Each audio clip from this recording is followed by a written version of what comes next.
My man. How you doing, brother? Let me turn it down. I've got your let me see which playlist this is. Your Red Star Pandemic playlist up. I got your Red Star Pandemic playlist up, man. I'm in here vibing. All right, that's good. How you doing, bro? Yeah, good. How you been? What time? And first of all, what time is it for you right 10:30. now? Oh, okay, nice. You're in LA? Yeah. Yeah, nice. LA. I got one question because I am outside, like before we even like get into it. So how familiar are you with LA, with like the terrain? Like just like how houses are set up, stuff like that. I'm vaguely familiar with LA. Oh, okay. For certain areas, yeah. So most houses have like a rear unit, kind of like it could be like a garage in some cases, in other cases like a shed, whatever it may be. So ours is basically like my studio, you know what I mean? And like my kids play on the other side of it and all of that. Okay. It has no insulation and it has no heat. Now, mind you, in LA right now, it's like 50 degrees. I am like freezing. Yeah, you got the layers on over there. It is so cold to me. And what's crazy is that I'm from Chicago. So this is and I've lived in New York for like 10 years. So like, this is my first year in a warm place. And I'm like, I've changed immediately. How are you like okay in Canada right now? Oh, and you know what? The weather down here is actually pretty nice considering. Really? Yeah, it's -7. I know that's going to be pretty cold for you guys where you're at right now, but for us, it's pretty mellow. It's mild. What are you saying? This is a lot warmer than it was the last few Decembers, it's nice. At least like it's a little bit warmer during like this pandemic and stuff, so you can at least go out and enjoy a walk or a run outside. You know what I mean? Yeah, that is so crazy. And then running in that, so like, I have so many questions. First off, let me properly introduce everybody, greet everybody, turn up the theme a bit.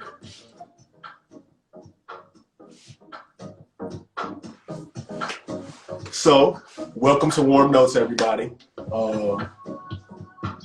I am Dave of Dave and Sam, and I'm here with Junior Brown at Blair Jr.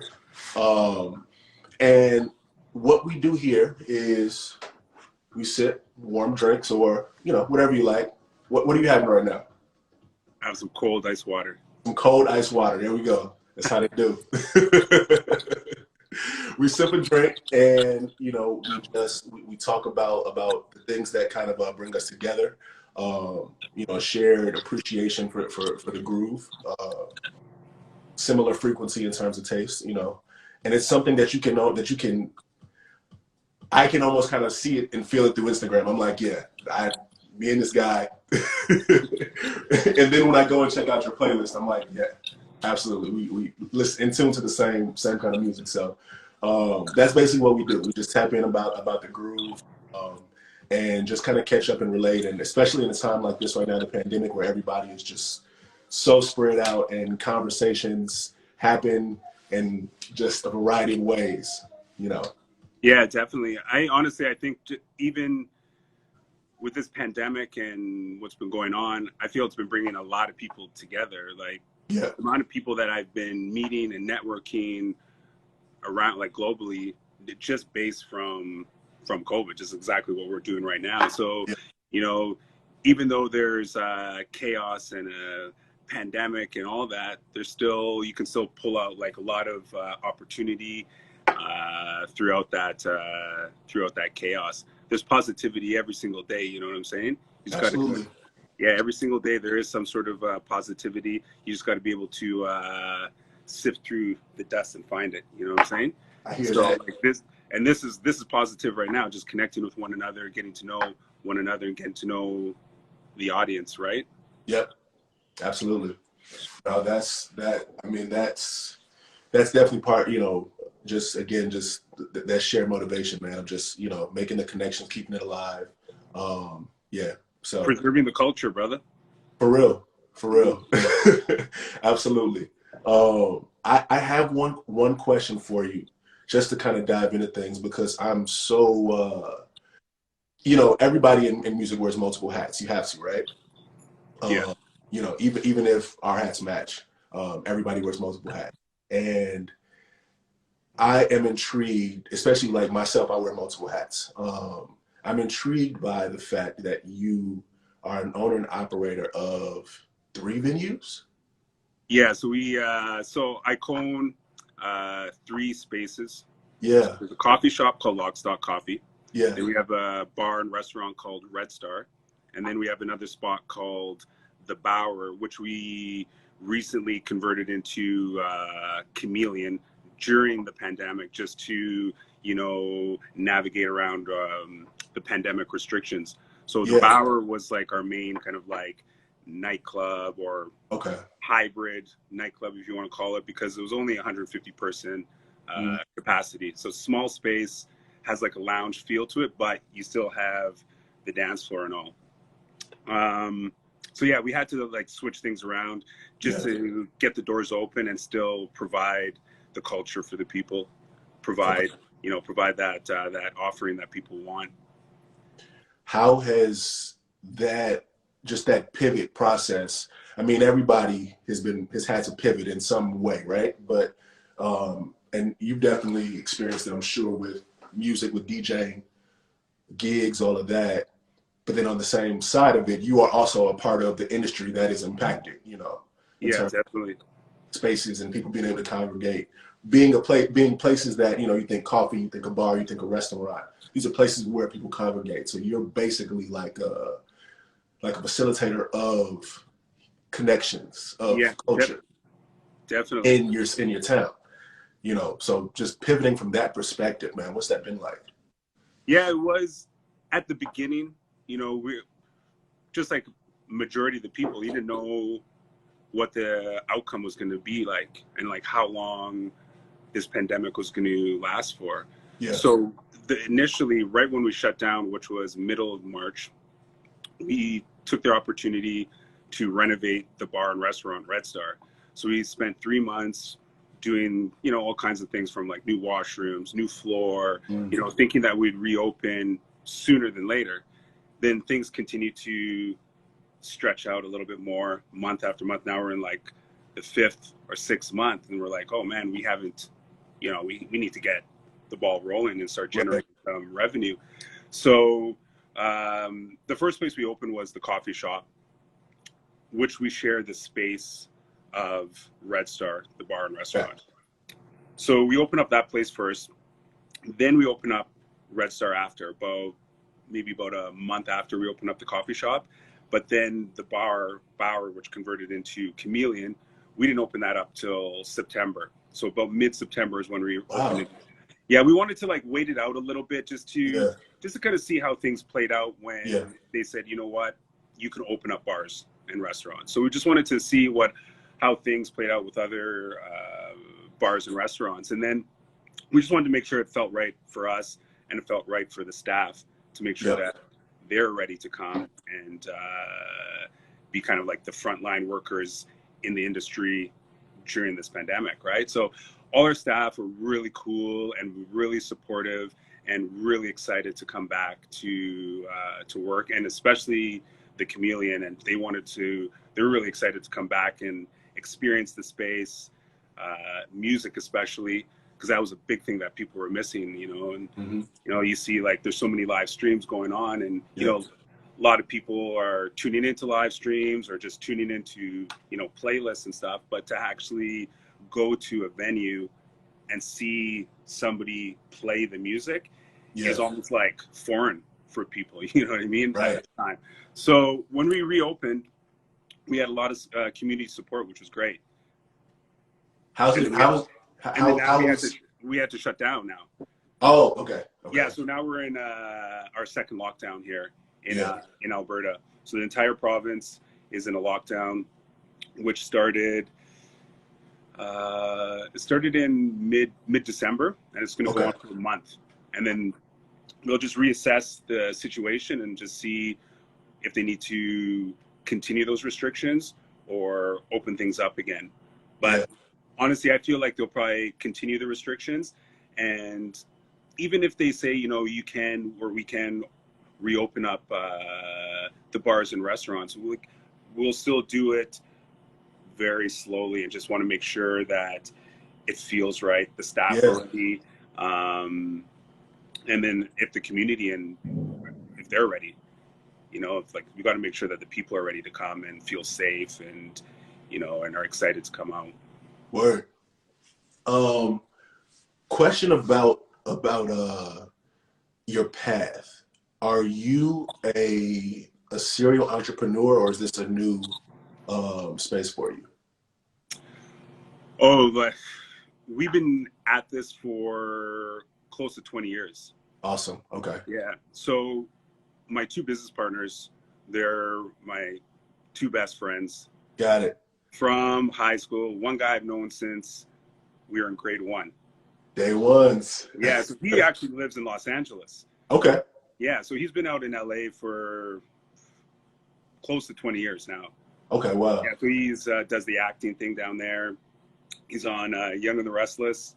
And then my other business partner, who's here in Edmonton, he's an owner and operator just like myself. And yeah, we just, you know, we were just young kids, just deciding, you know, we big fans of the industry. And at that time, before we opened, we were already in the scene, like throwing parties, from hall parties to club nights. I was already DJing. So it was kind of that like natural transition. Me and my business partner, who currently works with me here in Edmonton, Yeah. we were living in Vancouver, and it was around 99. And I got this DJ gig right by our apartment, and I was playing there every Saturday and Sunday. Yeah. And just hanging out at this place pretty much like 5 days a week. Me and my roommate, my business partner, we were like, you know what, we need to come back to Edmonton and do this. You know, we already, you know, we have the support, we have the community, our families live there. If we want to start something up fresh, we should do it in our hometown. Yeah. So, and at that time I was 22 when this was happening. So, you know, we're young, naive, not really, didn't know the main business side of it, but we just kind of just rolled with it. And, Yeah. you know, we actually didn't even have the full financing to start up the business right off the get-go. It was just, you know, kind of taking money from one guy's account, Yep. putting it in another guy's account, getting a letter from the bank saying, yo, I've got this amount of money in my bank account, then going over to our landlord saying, listen, we have the finances, we can make this work. Yeah. Okay, you guys got the keys. Okay, let's see you make this happen. You know what I mean? Yeah. So, you know, we're just young kids just trying to learn as we go. And, you know, almost 20 years later, here we are still, you know, providing the offerings for our community, which is great. Yeah, That's we have amazing. we've had a lot of support here in the community, which is amazing. Okay. That is, yeah, no, that's it's impressive. It's amazing.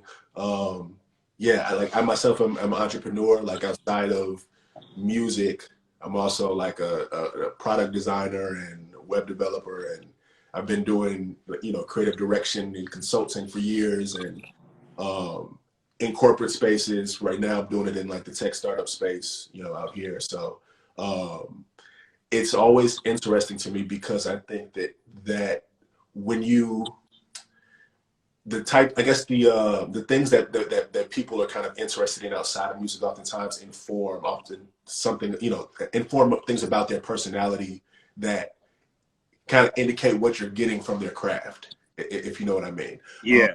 There's an intentionality there. And so it's not to say that, you know, everybody has intentions, everybody has goals, right? But there are people that, you know, see things, you know, one of my favorite, you know, like country phrases is putting the paint where it ain't. You know what I mean?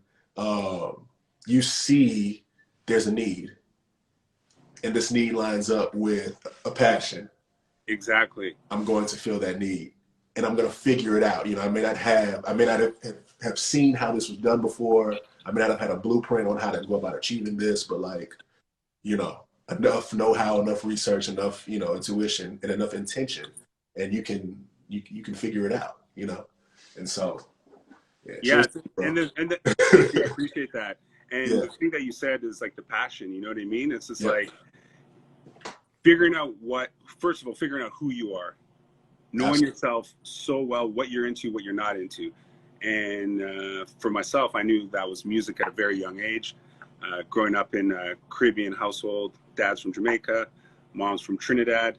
You know, growing up over the years, like my parents had house parties like every second weekend, DJ playing in the corner, people dancing. So I was just like absorbed by all this soulful cultural music, right? Yeah. And then just growing up in like high school, like, you know, getting into hip hop, making like little mixtapes for my classmates, then, you know, do my first travel to London, England, and meeting some of my family members out there, and then getting inspiration from like that culture. Like this is like, in like the late 80s or whatever, and then coming back to Edmonton. There's a whole scene happening.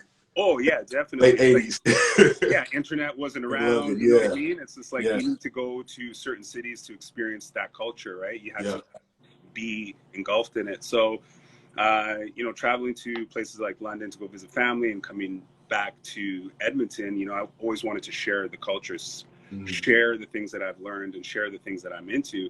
So it just became like that natural progression from like those high school days, then throwing hall parties, then throwing, fashion shows, and then throwing club nights.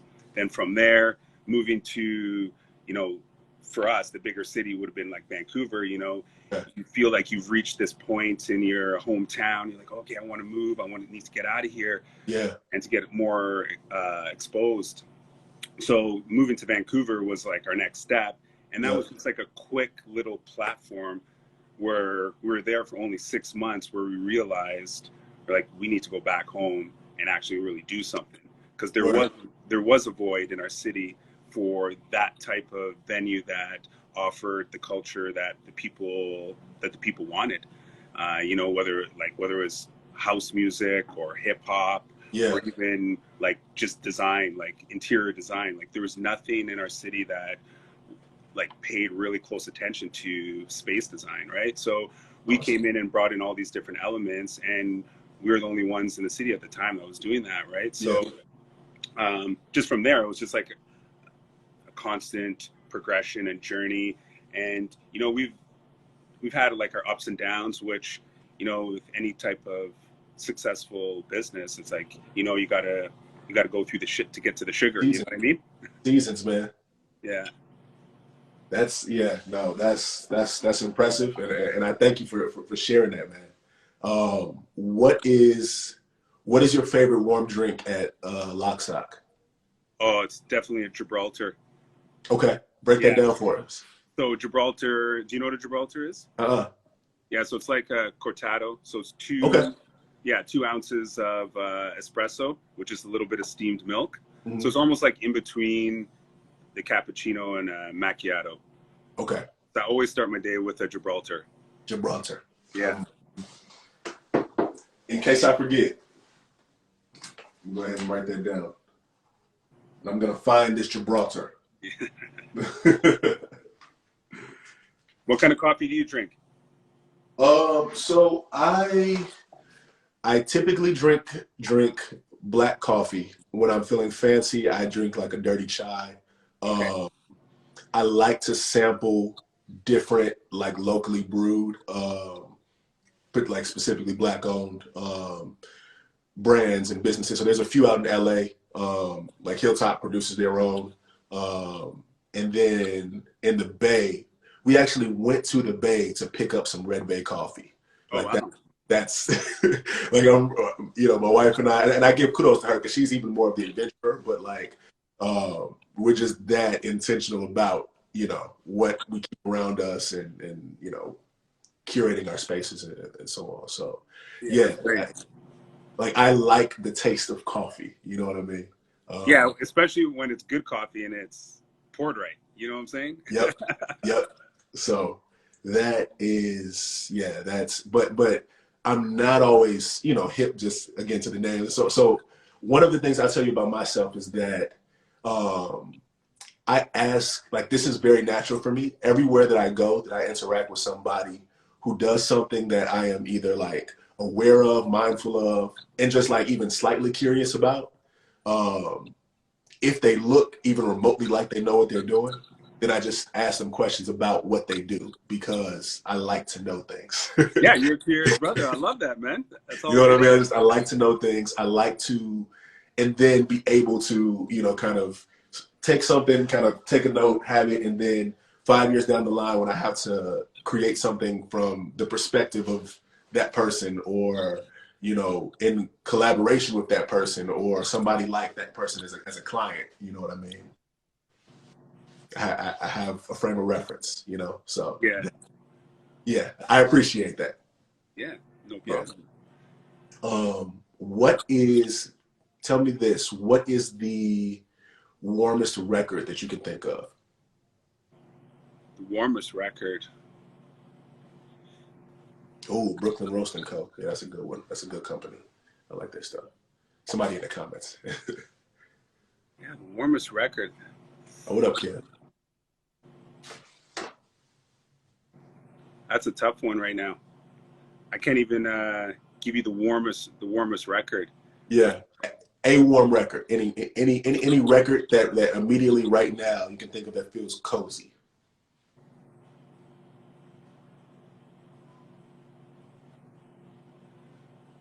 You know what, I have to say Summer Breeze by Main Ingredient. Just because even though it's wintertime, you know what I mean? I like to hear some of those summer sounds and that summer feeling, you know what I mean? To kind of put you in a good place. But yeah, right now that's the first thing that came to my mind. That's what's up. That's a good one. Main Ingredient. That reminds me of my pops. I respect that choice. My wife has a saying, and it's one of the saying. I always say that this is like, some of the game that she spit to get me, you know what I mean? Because I was the prize. No, she would always say every season is summer. And the idea is just basically that, it's what you make it. You know what I mean? It's a mentality above all.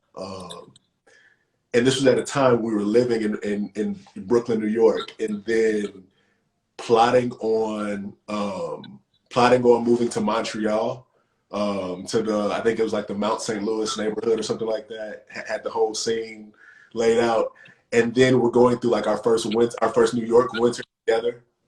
She's a country girl, and yeah, like not going, we live in Los Angeles now, So, but again, just that idea of wanting to go out and grab summer and just kind of being able to grab it in a song, something I appreciate. The tune that is, I guess it's a couple tunes from one album in particular that are on my mind tonight. Patrice Rushen, the Straight from the Heart album. Remind Me. Oh, and, what a jam. What's the one that Mobb Deep sampled? Where There's Love. Yeah, Where There's Love. Yeah. Dum, dum, dum. Yeah, that joint. Those my dad songs, still asks for that record back. What's up? Like, that's one of the records that my dad still asks, where's my Patrice Rushen album? Like, my dad lives out in Jamaica, and he still complains about some of the records that I've That's taken hilarious. from his file, and that's one of them. I mean, it's such a classic, man. Oh, yeah, definitely. Gosh, she is talented. That is talent, like, personified when I think about that. How do you stay warm in Edmonton? And I've already figured out that your perspective is different, because -7 for you was like, that's mellow. In Chicago, we would say that's decent. Like, and so -7, like, that hurts. It hurts my soul to think about that. So you definitely got to be in layers, that's for sure. You know what I mean? Yeah, 100%. Our spot me and my wife's spot is nearby the club, like literally like 2-3 blocks away. And I Okay. like to walk around the neighborhood more so than drive. And I'm always got to have my thick headphones on. They kind of act as like over ear. Yeah. Keep those ears warm with my little earmuffs. And, you know, I always play soulful music. Every morning when I'm coming over to the coffee shop to get my Gibraltar, it's like I have to have that perfect good morning music to kind of lift the spirit. Yep. Walk a few blocks, get my Gibraltar, and it's just like simple. That's keeping me warm right there. You know what I mean? Even if it's -30 or -7. Yeah, man. I mean, that's a lot of manifestation, like in that you get to bask in in that route. That's pretty awesome. Yeah, you got to start the day off proper, man. You know what I mean? Yeah. How do you balance your music career with running your? And I get the synchronicity of, you know, as a DJ, and essentially, I mean, you're a designer as much as you are a DJ, in my opinion. You know, just from the spaces to what you actually have, you know, how music kind of dictates what happens in a space, if you get what I'm saying. And so, so I see the synchronicity, but what's your balance? What's your priority? Well, obviously the business is definitely a high priority. Yeah. But the whole DJing thing and the music thing all correlates with it. It's all part of the process. You know what I mean? Because at the club at Chameleon, I DJ there every Saturday. So for the last 19 years, that's been my main night. For those who know, every Saturday. And I play every Thursday at the restaurant and bar Red Star. In between the gaps, it's like, you know, running the business, always going home and organizing music whenever I have that like little moment during the day. So it's kind of like a constant process of a balance between music, running to the business. You know, we have such a strong support team here. Yeah. Trusting team that, you know, does a lot of the day-to-day stuff for us, especially at the coffee shop, Red Star, and Chameleon. So, you know, we do the things that we need to do during the day, me and my business partner, and then we do have a lot of our own, you know, spare time to do our own thing. And during that spare time, you know, I'm going through music and organizing that stuff to get ready for my gigs, and then obviously having like some, you know, my time for me and my time for me and my lady, right? Yeah. But at the end of the day, it's like it all comes down to having like a tight team, you know, like, you know, tight business partnership, tight crew of staff that take ownership and have the passion like we have the passion. Yeah. So once you have a team like that, it's a lot easier to have a balanced lifestyle. You know what I mean? Team is everything. That's something that, you know, that's something that I'm definitely figuring out. I have grown as a delegator over the years. And I think so much of my struggle with delegation has been less about power or less an ego, and more so about, again, wanting to experience everything, right? But at some point, you have to be able to say, this is my lane, you know, to a certain extent. Like, these are, you know, so I would say that for me in the last few years, that for me is kind of pared down into music and design. I'm like, that's what I really enjoy. Those are the things that make me happy. And when I get a chance to then parlay that into creating visuals and things like that for my music, you know, then that's where it meets, and I get to kind of branch out and film, you know.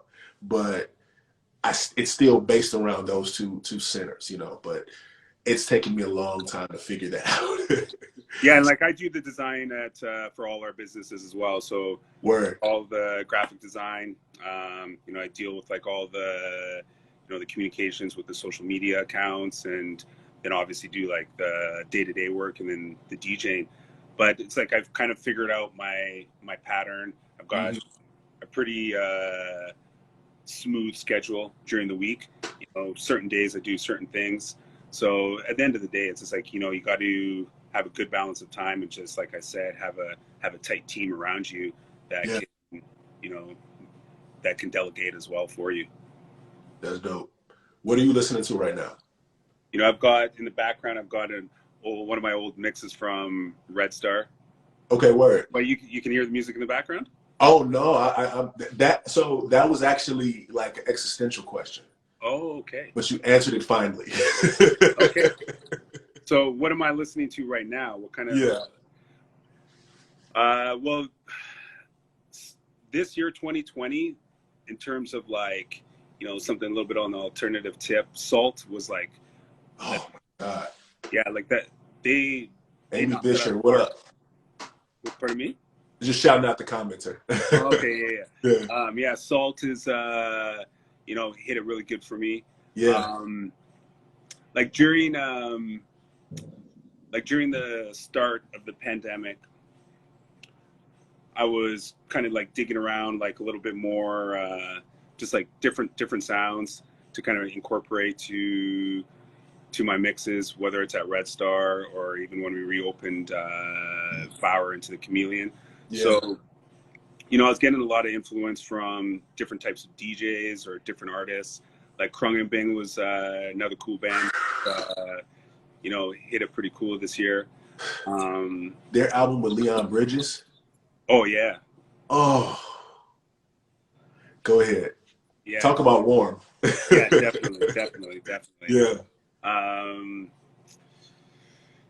Yeah, like, you know, I'm kind of weaving in and out of like all types of stuff, from like old Afrobeat to like my roots from funk, soul, and disco.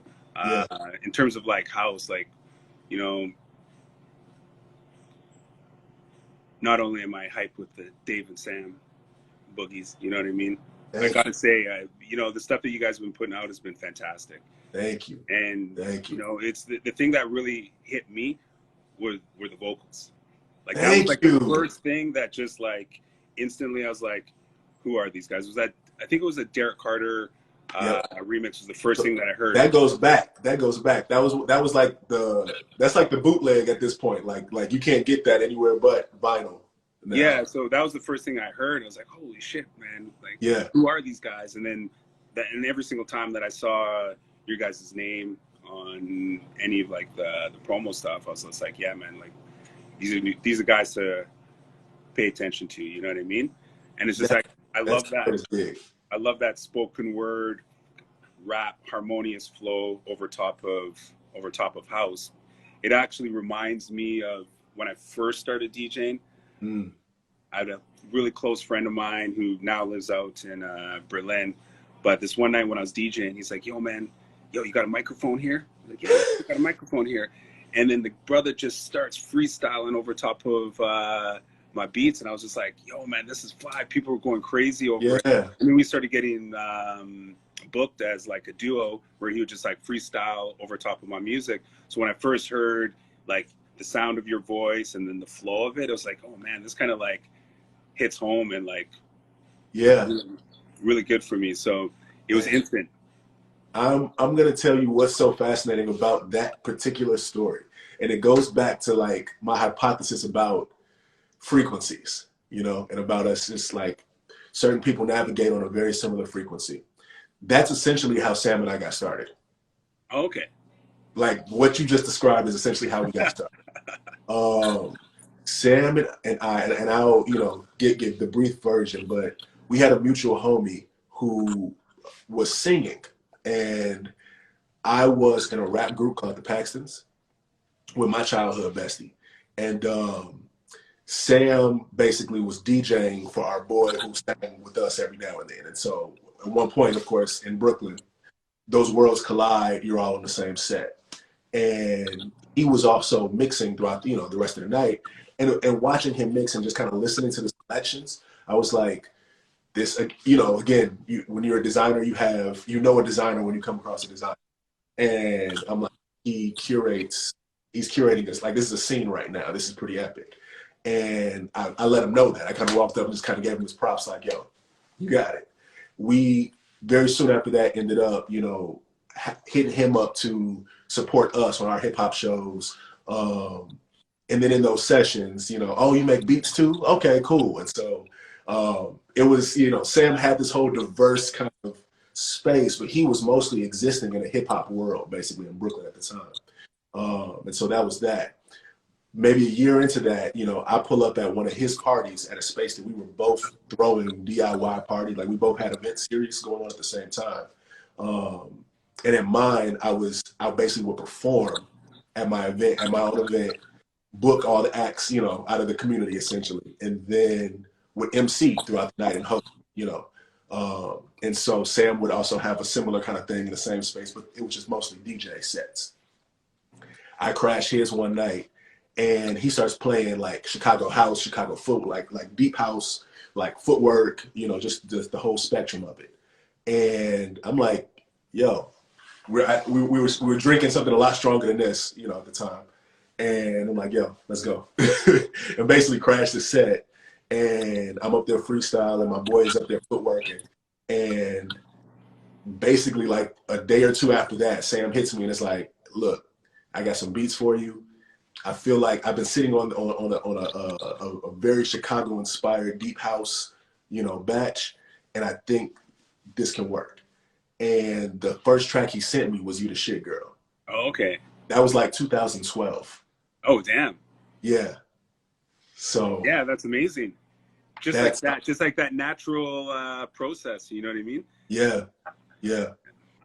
That's the part that again, that's why we got to do stuff like this, because that's the part that people are missing, are those kind of moments of just, you know, you just see somebody in their craft in the moment, you're like, this, I got an idea, you know, and it clicks. Definitely. But yeah, that definitely, I mean, the David Sam project has been an example of that whole paint where it ain't philosophy. Like I've been doing hip hop. I particularly thought it was pretty good, you know what I mean? But like when I started doing what Sam and I were doing, it was like once we made, you know, that particular track, I realized in that moment, like, wait a minute, hip hop and house has happened. It's happened a lot. It definitely still happens now in bursts. Like a hip hop artist does a house song, you know, those things happen, or a remix happens. Yeah.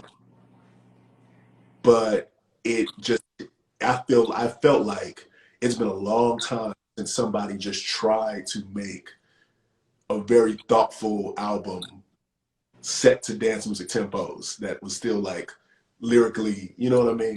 Yeah, that like honest lyrics that have meaning and feeling, you know what I mean? Yeah. And sounds great. It's like, yeah, thank you. Yeah, man, it's like the perfect harmony, man. So yeah, like I said, man, the stuff that you guys have been putting out is perfect, man. It's like top notch. I love it. That's big. That's big. I appreciate that, bro. I do. I will send you new music because we've been working like crazy. Oh, amazing. I'm looking forward to hearing that. Yeah. I'll send you some new stuff. We Sam and I in particular are probably about a full length's worth in. And then I've been working with other just producers in the space, you know, because that's the one thing that's been cool about this project. And I think other artists in the house world realizing that it's kind of unique. Yeah, definitely. Everybody's like, yo, Dave, I need a verse. Yeah, so, this is like this stepping stone, brother. Yeah, yeah. And so do you still do hip hop?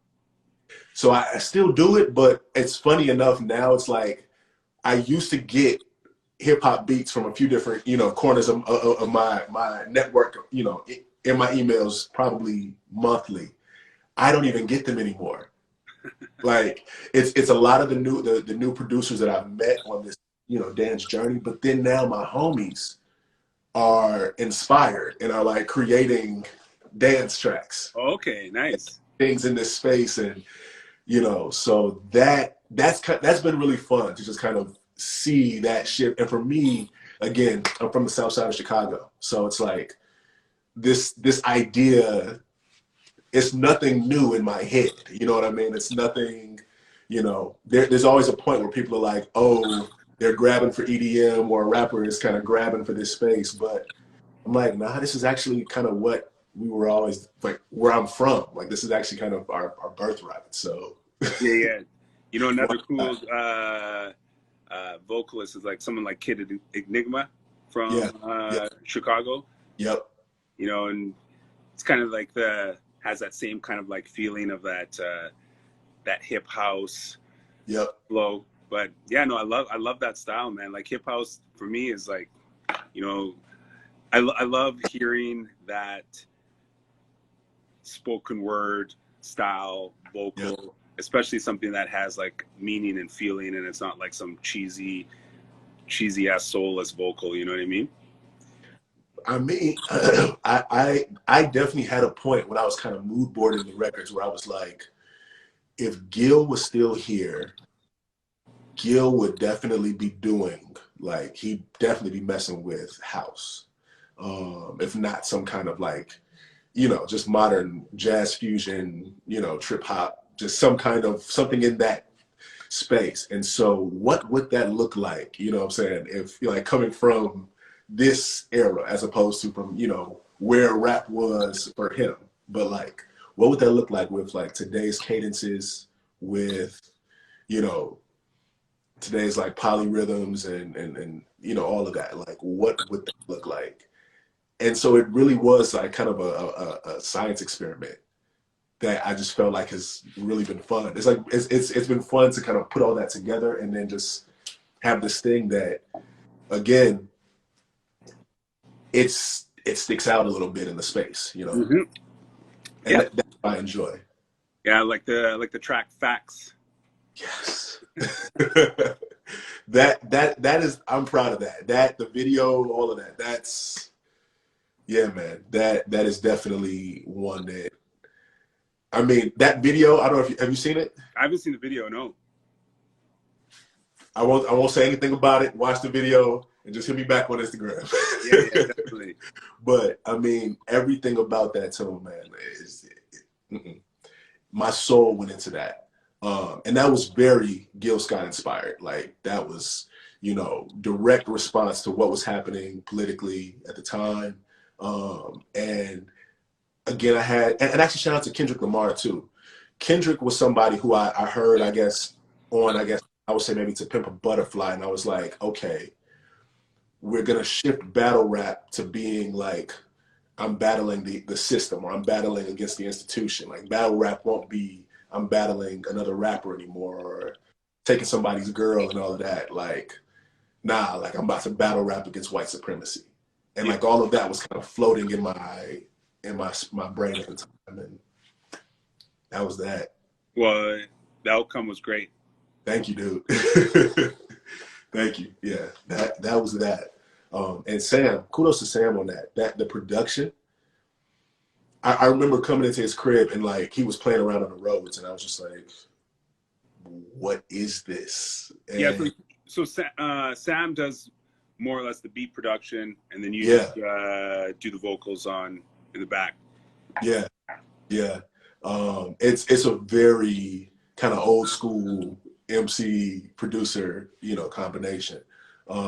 Thing that's really pretty cool about Sam, or I won't say pretty cool, but I say it's special about Sam, is that, you know, he plays like every instrument. And so there are tracks like Sauce where I watched in the room as he like went from, you know, the Rhodes to the limba, to the bass, back to the, you know, to the drums, to the drum machine, you know what I mean? Like, all in one sitting. And then the vocals came out of watching that. So yeah, he's really dope from that space, but he's a musician, you know, first, and just happens to be a really good DJ and a really good producer. You know what I mean? Like, yeah, all those things kind of flow out of the way that he designs music. Yeah, what artists have you been into lately? Man, you know, you mentioned Salt, and that is Salt. Just, you know, the last two albums have just had me in a different place. You know, one thing that you know, working in the house space really opened up for me was just this idea that I don't always have to have 16 bars, and I don't always have to have, you know, certain type of lyrical structures. Like, we can chant, we can, you know, I can sing to the best of my ability. A lot of the singing that you hear on our album It's stuff that I referenced and wrote, and then kind of handed it off to somebody with way better pipes than me.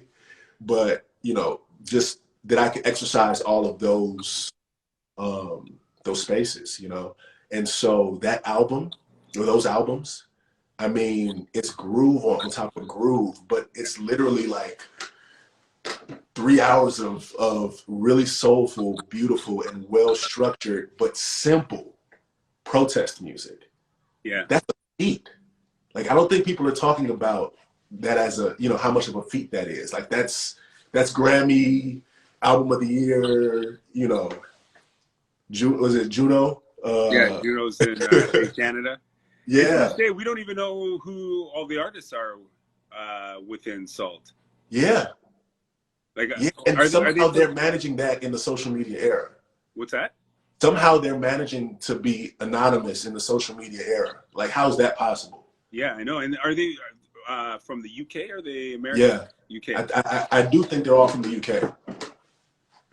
But yeah, I mean, everything there is just is nuts. I've been listening to the Vision album on Defected. Yeah. I very late, to awareness of him, but been West Beach, I guess. I think when I saw that we were going to be on the same stage with them going into Defected Croatia a few years prior, that's when I kind of dove into just everybody who was up there and and I found like one of his albums from 2011, and it had like a track called Something for the Weekend and a few other joints on it. But I was like, I don't like making comparisons, especially in a live platform, because like comparisons can be offensive to some people. But growing up, I had a real fondness for Jamiroquai, and I had a real fondness for like JK and just that whole universe they created musically, even down to the damn didgeridoo track on that album. You know what I mean? That was Emergency on Planet Earth. Yeah. Like cosmic funk. I still like pull out some Jamiroquai tunes when I play next door. You got to. At Red Star, yeah. You got to. I sample some Jamiroquai, like, or in my hip hop days, you know what I mean? So it's just, yeah. And I think I got that energy from his music. And so then, when the Vision album dropped, I'm like, no, this is something. And I love it because I feel like they probably have even less up-tempo dance tunes on their album than we have on our album. Like, it really is just groovy music. Yeah, feel good music, man. It's that still makes you move. Yeah, and no matter what the tempo is, it's uplifting music. And that's the thing that I've learned during this entire pandemic is it's like all the music that I've been after, it's like it needs to be uplifting. I don't want to hear anything that's too dark. It's like we're already in kind of like this dark hemisphere right now. You know what I mean? I want to hear like uplifting music, whether it's like uplifting vocals or it's just whatever the tempo is, as long as it has that feeling that it's like, the spirits can be lifted and, kind of step away from that chaos that's surrounding the world right now. You know what I mean? No, I hear you loud and clear. I have even come to a place, this is one of the songs that I've done this past year. Excuse me. One of the songs that I've done this past year, I've been sitting on for months, and I thought it was special right when it came out, but it was like very present right in the moments of the early protesting and things like that were happening, in the U.S. After George Floyd was killed, and Breonna Taylor and everybody else, Regis and Canada, and as all of that stuff was happening, I knocked out a few songs. A few, 2 in the morning, you wake up and you got to start writing, and then at 8 you're recording. Those kind of moments. And there's one that I probably thought was the gem of them all, but it had this refrain in it that was just, I won't even say it because of how triggering it could be. But it's something that now I'm looking at 8 months later, and I believe in making timeless music. And I was just like, you know what? I actually don't want to be in that space that we were in 9 years ago. Like, I need to change this. My wife helped me see it. She was like, make it a more hopeful lyric. Like, that's why you're stuck on it. Make it a more hopeful. Like, just flip that phrase somehow, figure it out, you know? Yeah. And that's the space that I'm operating from as well right now. Like, my conceptual lens is fogged by, you know, the world. And so I'm like, no, I need to keep the hope. I need to still speak to what's happening, but I need to keep the hope in the music. And then also, I'm kind of now focusing on craftsmanship. You know, that's how these talks are even, you know, this series is even happening. Is I'm really inspired by craftsmanship right now, because at the core of it, you know, that's what's going to get, that's one of the things that's going to get us through, you know, anything, you know, craftsmanship, just Definitely. Yeah. So, but yeah, things I'm listening to right now, definitely saw it, definitely that Vision album. I've been intentionally, man, I kind of hoard genres. So like, there are a few jazz playlists that I am just like addicted to like a drug right now, you know? I have to like check every Friday and see what's new. Apple Music, I'm trying to remember what it's called. I want to say it's like On the Corner or something like that, but it's some playlist that's kind of centered around, you know, it's all groove-based music. Some of it goes as far as like hard bop jazz, and some of it goes as, you know, deep into like basically new disco. So that's a space that I stay in. I've also been doing this, I don't know, I'm getting in this mode where I'm so technical about how I see what lyrically should happen on house music production that I start kind of playing with tempos and then experimenting with what could happen. So for instance, I had an epiphany very recently that Miami bass is definitely at like that's a house tempo. That's a high speed house tempo. And so I started going back to like rappers like what's that boy's name? JT Money and like Poison Clan, like Luke affiliates, and listening to, you know, I couldn't do too much to Live Crew because at this point I'm a dad, I got 2 kids, and it's like I can't like walk around with like 2 you know what I'm saying, with that chanting and you know going on in my but I was like, okay, who was trying to rap a little bit more and tell a few more stories? So I ended up with like Poison Clan and a few other entities, and I'm like listening to those flows. Even the guy who did the dip, Freak Nasty or something like that. Like I'm listening to those flows, and I'm like, ooh, that could be fun. I'm going to try and parlay that cadence into dance, and it should work just because of the tempo. Yeah. And we'll just see what happens. And so I'm doing things like that. So I kind of hoard like, you know, subgenres of music. And that's one of the things I'm doing right now, just to kind of keep finding inspiration for how to deliver, you know. Definitely. Well, you got to share that that playlist. Yeah, definitely. Yeah, I'll run it down to you, man. Definitely. Well, look, man, I'm looking at the time, man. We coming up on an hour. It's been a blast, bro. I think we probably got more eyes in here now than there were at the start, which is pretty awesome. I think that means people liked. Well, that's good. Oh, Thanks you know what? Let's take a question. Let's take a question real quick. Okay. I see my folks in the building. Freak nigga. Man, laugh. Okay, what projects are you working on? What projects are you working on right now? Well, at the moment, no projects in terms of like business projects. Mm-hmm.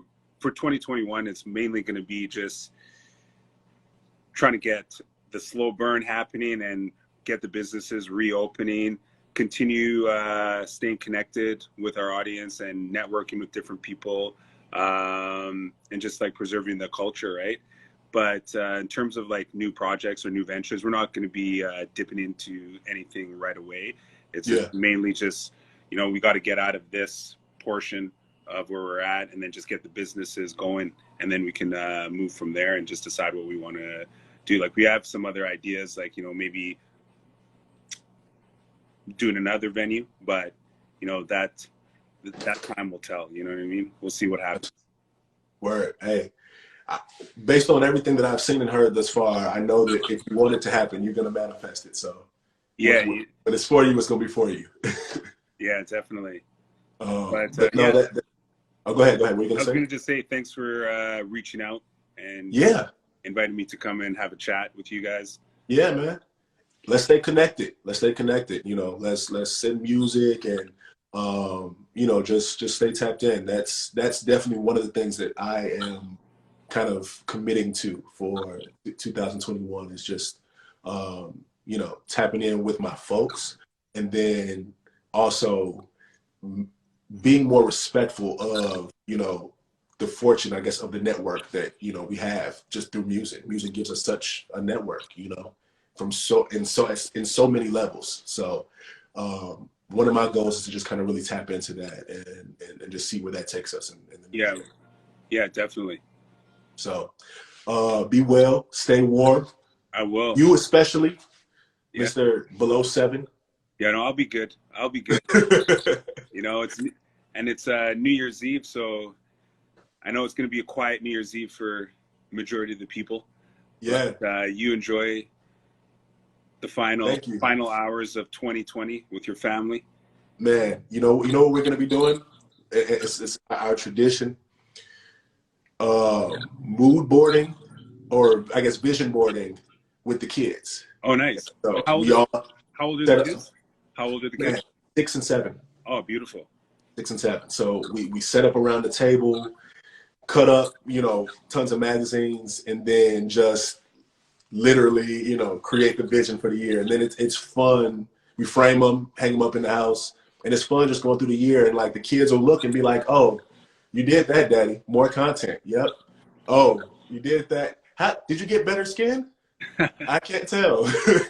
That's amazing. Like, think about when they get older and then they like look back at all the years. Yeah, I love that idea. Yep. So, you know, go ahead, put that in your pocket. Take that with you.